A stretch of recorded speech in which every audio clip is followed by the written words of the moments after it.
이 새벽에 주 앞에 나오신 분들을 진심으로 환영합니다. 찬송가 425장 찬양 드리겠습니다. 찬송가 425장입니다.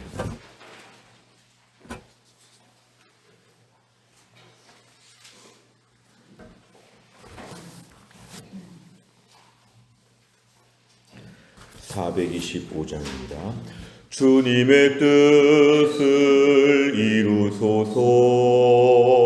고요한 중에 기다리니 진흙과 같은 날 빚으사 주님의 형상 만드소서.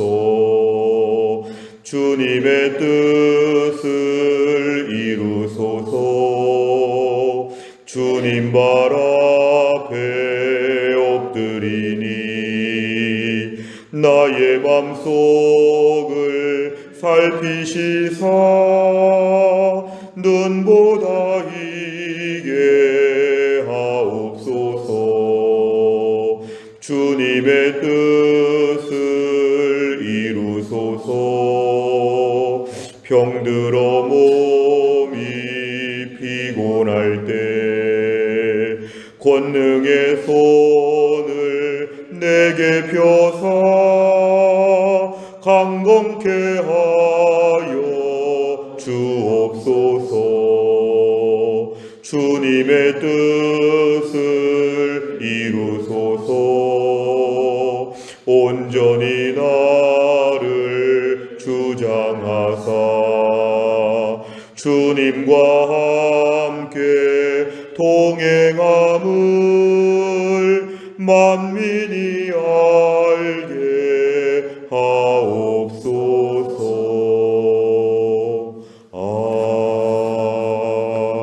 아멘. 하나님 말씀 마가복음 12장 13절부터 17절까지입니다. 마가복음 12장 13절에서 17절의 말씀은 신약 74페이지에 있습니다.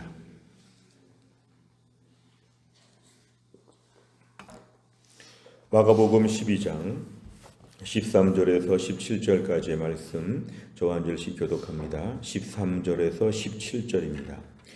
그들이 예수의 말씀을 책잡으려 하여 바리새인과 헤롯 땅 중에서 사람을 보내매 와서 이르되 선생님이여 우리가 아노니 당신은 참되시고 아무도 꺼리는 일이 없으시니 이는 사람을 외모로 보지 않고 오직 진리로서 하나님의 도를 가르치심이니이다. 가이사에게 세금을 바치는 것이 옳으니이까 옳지 아니하니이까 우리가 바치리이까 말리이까 한데 예수께서 그 외식함을 아시고 이르시되 어찌하여 나를 시험하느냐. 데나리온 하나를 가져다가 내게 보이라 하시니 가져왔거늘 예수께서 이르시되 이 형상과 이 글이 누구의 것이냐. 이르되 가이사의 것이니이다. 같이 읽습니다. 이에 예수께서 이르시되 가이사의 것은 가이사에게 하나님의 것은 하나님께 바치라 하시니 그들이 예수께 대하여 매우 놀랍게 여기더라. 오늘 본문의 말씀 계속해서 지금 대제사장들, 서기관들, 장로들과 대화하시는 내용입니다. 그래서 13절에 보면은 그들이 할 때 이 그들은 바로 이들을 말합니다. 지금 며칠째 예수님 이들과의 지금 대화의 말씀을 저희가 함께 살펴보고 있습니다. 자, 지금 대제사장, 서기관, 장로들이 예수님 앞에 나와서 대화하는 것은 지금 매우 의도가 분명합니다. 그것은 책 잡으려 한다. 이것은 트집을 잡으려고 시비거리, 올무가 없을까 해가지고 계속 지금 대화를 이어가는 내용인데요. 그 많은 대화 중에 한두 개는 건지지 않을까 하는 심정으로 불순한 의도를 가지고 예수님 주변에 지금 맴돌고 있는데 이번엔 다른 사람들을 보냅니다. 바리새인들과 헤롯 땅 중에서 사람을 보냈다 합니다. 이것은 사실은 바리새인, 나름대로 믿음으로 구별되게 살겠다고 출발한 이 바리새인들, 예수님 당시에 외식의 대명사였던 이 바리새인들을 보냈고 헤롯 땅을 바로 보냈는데요. 이 헤롯 땅이라고 하는 사람은 헤롯을 지지하는 그러한 사람들인데 당시 로마의 통치를 지지했다고 알려져 있습니다. 그러니까 자기 수하에 있는 바리새인과 헤롯 땅 사람들을 지금 예수님 앞에 보냈다고 했는데 이 사람들은 은혜 받으려고 온 것이 아니고 메시아를 인정하는 것도 아니고 아주 불순한 의도로 지금 찾아왔습니다. 14절에 보니까 앞에 구구절절 지금 약간 아부하듯이 속으로 그렇게 생각하지 않으면서도 겉으로 예수님 앞에 듣기 좋은 말들을 많이 합니다. 당신은 참되시고 아무도 꺼리는 일이 없으시고 외모로 취하지 않고 진리를 가르치십니다. 이런 말은 지금 예수님 앞에서 정말 겉과 속이 다른 이중적인 태도를 가지고 앞에 말을 많이 했는데 핵심은 14절 끝에 있습니다. 가이사에게 세금을 바치는 것이 옳으니까 옳지 아니하니까. 이 가이사는 영어로 케사르 시저, 다 로마의 황제를 이야기하는 말인데요. 결국 로마의 식민 통치 아래에서 로마 정부에 세금을 바치는 것은 현행법이었습니다. 당시에 이렇게 식민지 그러한 국가들은 다 이런 것들을 다 집행을 했는데요. 가이사에게 로마 정부의 세금을 바치는 것은 매우 마땅한 것인데 옳으니까 옳지 아니니까 이렇게 물어보는 것은 올무에 걸리는 것이죠. 가이사 로마 정부의 세금을 바치라 그러면 민족 앞에서 마치 매국노와 같은 그러한 것으로 로마에게 마치 이렇게 너무 딱 결탁되어 있는 것처럼 보이고 바치지 말라 그러면은 현행법을 어긴 것이니까 당시 체포를 당해야 될 정도로 뭔가 이렇게 좀 어려운 점들, 그러니까 두 가지가 다 문제가 될 수 있는 것인데 15절에 보니까 더 얘기합니다. 우리가 바치리까 말리까. 이게 뭐 바치고 싶다고 바치고 이런 것이 아니라 강제 조항이었는데 여기에 대해서 예수님의 답변을 듣고자 합니다. 근데 이것은 13절에 보니까 말씀을 책 잡으려 하여, 오늘 말씀은 정말 궁금해서 물어본 게 아니라 예수님을 뭔가 트집을 잡으려고 지금 올무를 걸어놓은 것이죠. 그런데 15절에 보면은 예수님께서는 그 외식함을 아시고, 외식은 위선적이라는 뜻이고 속셈이 있다는 것입니다. 예수님은 그 의도를 다 아시죠. 책 잡으려 왔구나. 어찌하여 나를 시험하느냐 이렇게 물어보신 다음에 데나리온, 당시에 이렇게 동전이었던 그 데나리온을 가져오라고 했는데요. 이 데나리온, 하루 노동자의 품삯이라고 하는 이 데나리온을 지금 가져왔는데, 데나리온에는 그 돈에 우리나라처럼 이렇게 어떤 사람의 형상이 있고 거기 글들이 아마 있었던 것 같은데요. 16절에 보니까 이 동전에 있는 형상이 누구냐, 여기 누구에 대해서 써 있느냐 물어보니까 가이사의 것이 써 있다고 합니다. 이것은 이제 화폐가 로마의 화폐로 통일되었다는 것을 말하는데요. 그러니까 지금 이 돈을 보면서 돈에 있는 로마 황제의 얼굴과 그 글에 대한 것을 보면서 17절 유명한 말씀을 하십니다. 가이사의 것은 가이사에게, 하나님의 것은 하나님께 바치라.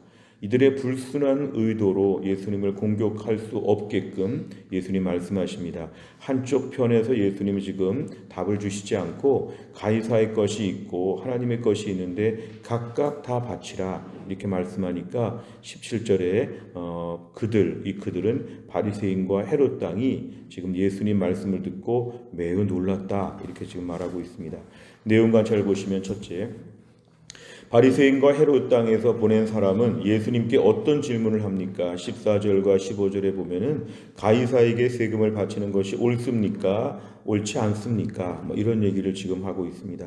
두 번째를 보면 예수님께서는 질문의 의도를 아시고 어떻게 대답하십니까? 15절부터 17절까지를 보시면 데나리온을 가져오라고 하시면서 데나리온의 동전에 있는 형상과 글을 예수님 물어보시면서 17절에서 가이사의 것은 가이사에게, 하나님의 것은 하나님께 바치라 예수님이 단호하게 이렇게 말씀하셨습니다.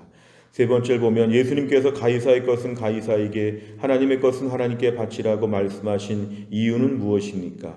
일단 이들이 13절에 보면은 예수님을 책잡으러 왔기 때문에 이들의 모든 의도를 예수님은 다 아셔서 15절에 보니까 어찌하여 나를 시험하느냐. 일단 이들의 의도가 불순하다는 것을 예수님은 먼저 지적을 하셨고, 가이사의 것을 가이사에게 바치라는 것은 당시 현실적인 부분에 있어서 현행 법에 대해서 준수하라는 것입니다.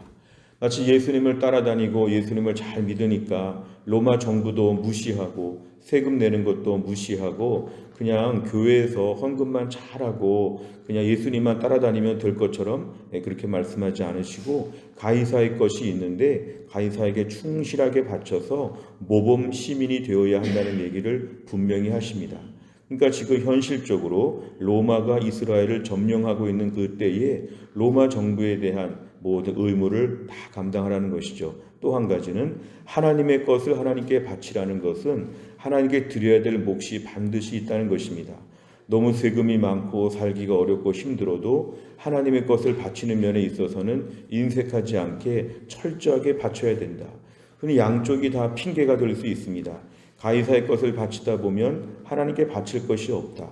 하나님께 바치다 보면 가이사에게 바칠 것은 없다. 나는 둘 중에 하나만 속하겠다고 하는 이런 극단적인 사고방식은 매우 위험한 것입니다. 종교개혁 시대에 극단적인 종교개혁, 라디컬 리포메이션이라고 하는 과격한 종교개혁은 결국 세상을 다 포기하고 자기들끼리 따로 나가서 은둔 생활을 하면서 하나님만 잘 믿겠다고 했지만, 오늘 성경의 진리는 세상 속에서 믿음으로 잘 사는 것이 우리에게 참으로 중요합니다. 오늘날 우리의 믿음의 중요한 것은 뭐냐면, 세상 앞에서 우리가 윤리적으로나 시민으로서 국민으로서 우리의 모든 책임을 감당하는 것 매우 중요합니다. 또 한 가지는 그렇지만 하나님 앞에서 해야 될 몫도 충실하게 감당하는 것이 우리에게 참으로 중요합니다. 세상에서 신앙적인 것에 대해서 우리의 절개를 지키고 믿음의 분명한 노선을 지키지만, 세상 사람들이 볼 때 괴팍해 보이거나 이상하게 보이지 않고 매력적인 사람처럼, 참 인상이 좋다, 참 공손하다, 친절하다, 저 사람 참 동네에서 좋은 사람이다, 이런 식의 칭찬을 받는 것은 매우 중요한 것이죠. 그래서 우리가 세상 속에서 살아가면서 믿음의 선한 증거를 보이고, 또 한 가지는 세상에서 우리가 믿음으로 모범적으로 살지만 세상에 심취하거나 빠지지 아니하도록 오늘도 천국 백성으로서의 일정한 우리의 자리를 감당하는 것도 역시 중요합니다. 오늘 본문의 말씀은 세상 속에서나 교회 공동체 안에서나 어디 가든지 간에 믿음의 사람으로서의 우리의 몫을 잘 감당해야 된다.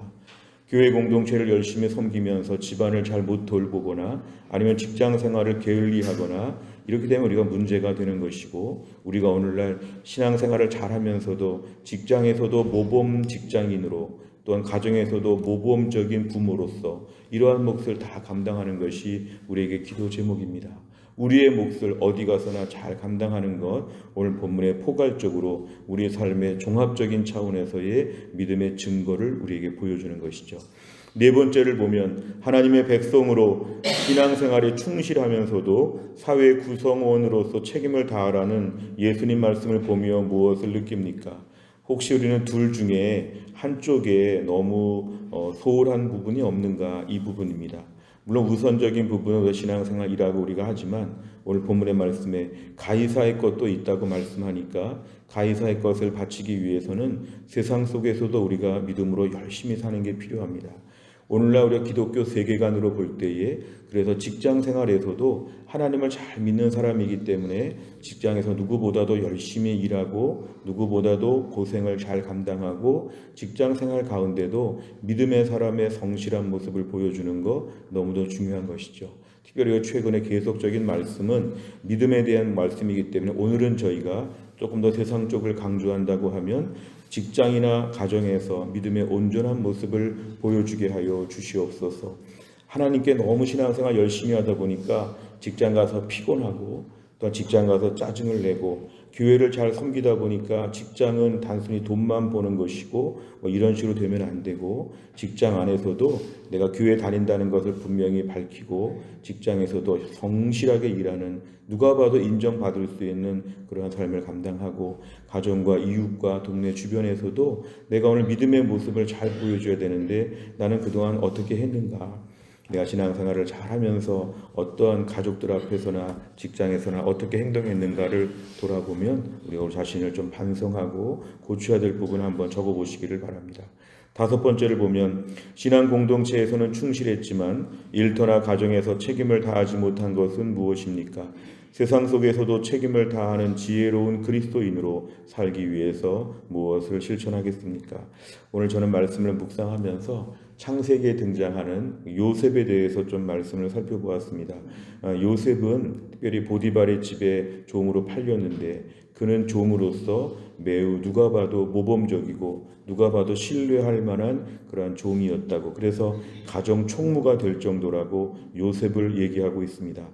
어찌 보면은 하나님을 섬기는 믿음이 있고 또 현실적으로 좀 힘든 부분이 있더라도 우리가 오늘 직장 생활을 요셉처럼 감당하면 얼마나 좋을까. 많은 사람들이 볼 때 우리를 신실한 직장인으로 인정해 줄 수 있도록 이런 모습을 갖는 것이 우리에게는 참으로 기도합니다. 또 한 가지 우리 본문의 말씀을 통해서 우리가 직장에서 열심히 살고 또한 가정 안에서도 자녀들 앞에 믿음의 모습을 보여주면서 성실하게 책임을 감당하는 것. 그래서 우리는 오늘 신앙생활 열심히 하는 게 중요한데 신앙생활은 매우 종합적인 것입니다. 교회당에 와서 예배드리는 것도 신앙생활이지만 직장생활도 신앙생활이고 가정생활도 신앙생활이고 믿음이 다 뿜어져 나올 수 있도록 믿음이 드러날 수 있도록 우리 모든 삶을 감당하면 우리는 하루 종일 어디 가든지 지금 신앙생활하고 있다고 분명히 보아야 합니다. 오늘의 말씀을 통해서 가이사의 것을 가이사에게 하나님의 것을 하나님께 바치면서 하나님과 세상 앞에서 매우 은혜로운 삶을 살 수 있기를 주의 이름으로 축원합니다. 기도하겠습니다.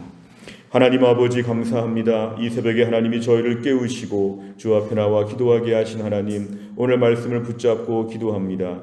가이사의 것은 가이사에게 하나님의 것은 하나님께 바치라고 예수님 분명히 말씀하셨는데 우린 때로는 한쪽에 치우쳐서 너무 세상이 바쁘고 힘들어서 신앙생활과 교회생활에 소홀할 때가 있고 너무 교회 공동체에서 열심히 일한다고 해서 가정과 직장에서 소홀할 때가 있고 우리 늘 한쪽에 치우쳐서 균형적인 그리스도인의 삶을 살지 못할 때가 참 많습니다. 특별히 하나님 아버지 가정과 직장에서 무심할 때가 참 많이 있습니다. 하나님 우리의 미성숙함을 하나님이 용서하여 주시고 오늘 말씀을 우리에게 주신 이유가 있다고 생각합니다. 오늘 말씀을 마음에 품고 또한 나를 출발할 때 직장에서 가장 온전하고 가장 성실하고 가장 모든 사람에게 귀감이 되는 직장 생활을 감당하게 하여 주옵소서. 오늘 말씀을 품고 우리 가정을 돌아보며 가정 안에서 내가 무심했던 부분들을 돌아보고 우리 가정을 믿음으로 잘 세워갈 수 있도록 하나님이 함께하여 주옵소서. 세상을 살면서 이 땅에서 하나님 아버지 우리가 믿음을 지키기가 어렵지만 너무 우리가 도피주의처럼 살지 아니하고 이 세상 가운데서 믿음의 선한 증거를 보이며 하나님 말씀 앞에서 내 삶의 주변에 하나님의 나라가 이루어질 수 있는 그런 믿음의 삶을 살아갈 수 있도록 하나님이 함께하여 주시옵소서. 하나님 며칠째 전국적으로 산불이 많이 나서 힘들고 어려운 때 오늘 비가 온다고 합니다. 하나님 단비가 내리게 하여 주옵소서. 모든 불을 다 끌 수 있는 풍성한 비가 내리게 하여 주시어서 엘리야 때 기도하니까 장대비가 왔다고 하는데 오늘 하루 종일 전국적으로 모든 불이 꺼질 수 있을 정도로 하나님의 비가 내리게 하여 주시옵소서. 하나님 기도합니다. 우리 김혜훈 권사님 오늘도 하나님께서 치료받는 중에 권사님을 영육간에 강건하게 하여 주시고 어려운 세월이 꽤 길어지고 있는데 낙심하지 않게 하여 주시고 우리 이재삼 장로님과 김혜훈 권사님을 어려운 때 두 손으로 붙잡아 주시어 두 분이 잘 감당하게 하여 주옵소서. 하나님 완치되고 치료하여서 건강한 모습으로 우리와 함께 신앙생활하게 하여 주옵소서. 하나님 신효승 권사님과 한재열 집사님도 오늘 투석을 잘 감당할 수 있도록 하나님이 함께 하여 주시옵소서. 허춘기 집사님 지금 하나님 아버지 다음번 항암 치료를 기다리고 있는 중에 하나님이 또 고치셔서 강건하게 하여 주옵소서. 교회 안에 모든 몸이 약한 분들, 연로하신 분들, 수술 이후에 회복하시는 분들, 또 병원 무거운 일정을 앞에 둔 분들 하나님이 다 기억하셔서 주 안에서 강건하게 하여 주시고, 우리의 자녀들 오늘도 공부하는 가운데 지혜와 총명을 주시어서 공부를 잘 감당하게 하여 주시고, 사업장과 직장에서 힘들고 고되게 일하는 우리 사랑하는 모든 주의 백성들을 오늘도 하나님 붙잡으셔서 현장에서 주님의 은혜를 누리게 하여 주옵소서. 하나님, 한날의 일정을 주님께 의지하오며 예수님의 이름으로 기도하옵나이다. 아멘. 매주 목요일마다 기도하는 100대 기도 제목은 지역사회와 다음 세대를 위해서 57번부터 70번까지 오늘 꼭 기도해 주시기를 바랍니다. 주기도문 하겠습니다. 하늘에 계신 우리 아버지여, 이름이 거룩히 여김을 받으시오며 나라의 임하옵시며 뜻이 하늘에서 이룬 것 같이 땅에서도 이루어지이다. 오늘날 우리에게 일용할 양식을 주옵시고 우리가 우리에게 죄 지은 자를 사하여 준 것 같이 우리 죄를 사하여 주옵시고 우리를 시험에 들게 하지 마옵시고 다만 악에서 구하옵소서. 대개 나라와 권세와 영광이 아버지께 영원히 있사옵나이다. 아멘.